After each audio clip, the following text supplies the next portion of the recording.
His sister's voice called him back from the dead.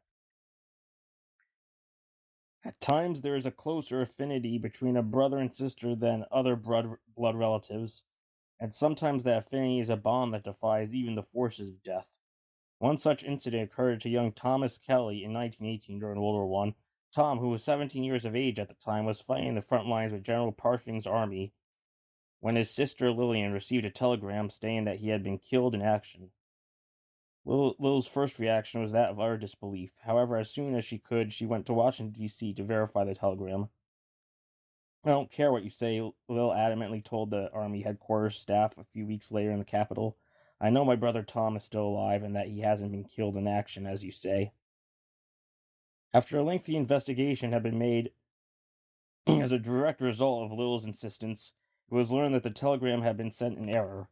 Her brother Tom was still very much alive. Shortly thereafter, a letter reached Lillian, which had been written after the erroneous telegram was sent. Tom was well and happy, and although he had been gassed, he was recuperating in Koblenz, Germany, in the field hospital there. "The only thing wrong with me," Tom had cheerfully written, "seems to be my throat. The doctors say that if it doesn't stop giving me trouble, my tonsils may have to come out. Now isn't that a laughable thing for a grown man and a soldier to have wrong with him, especially an 18-year-old vet like me, a sergeant with General Pershing's personal staff now?" Proud of her brother, Lil showed his letter to everyone they knew. She had followed her brother's career like any doting sister would, and now she was even more proud of him than ever because he had been promoted to sergeant in the field. Several long months elapsed. The war was over. Johnnies from all over Europe were marching home again, but not Tom. He was still in the Koblenz Army Hospital, still suffering from the effects of the gassing he had received while at Mount Kemmel in Belgium. It was in the spring of 1919 when Tom Kelly was sent into surgery for a tonsillectomy, a routine minor operation. However, something went wrong, and after the operation, Tom began to hemorrhage. Nurses were dispatched to summon the doctors. One look at the young surgeon's condition, and Tom was rushed back into surgery. Despite all efforts to stop the excessive bleeding, Tom's condition worsened. Although anesthetized,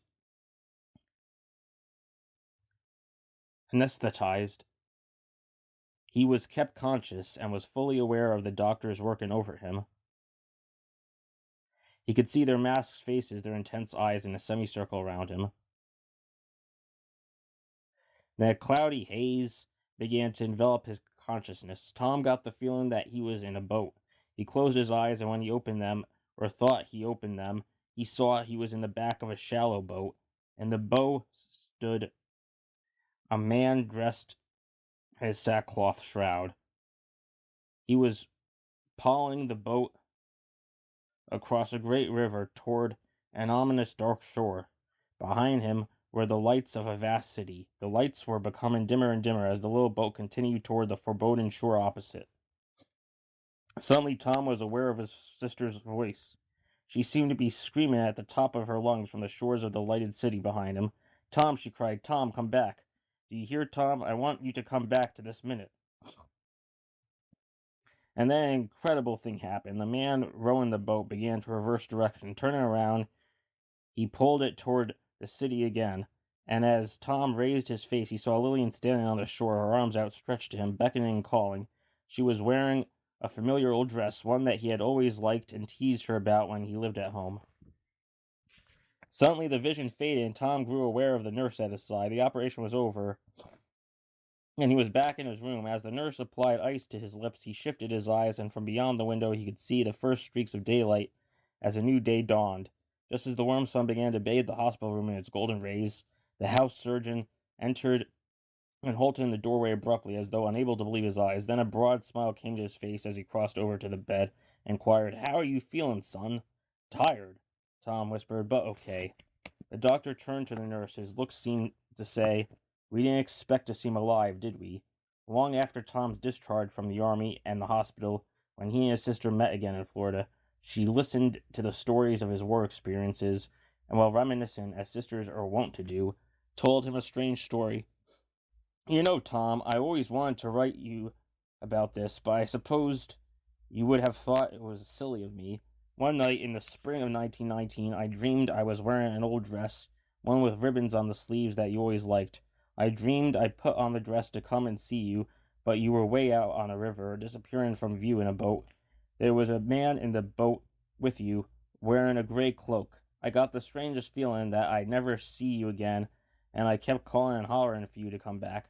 The man in the boat didn't say anything, but he rowed you back to shore. Then, when you got off the boat, you waved and laughed and said, "I'll see you again sometime, Lil." And then you went away. Isn't that the strangest thing, Tom? I wonder what it meant. Tom Kelly merely smiled and said nothing. He knew what her dream meant, and he knew the meaning of the dream he'd had in the hospital when he heard his beloved sister's voice calling him back from the dead. Call it coincidence, call it what you will, but it actually did happen to Sergeant Tom Kelly, a man who was later destined to become the sheriff of Miami-Dade County, Florida.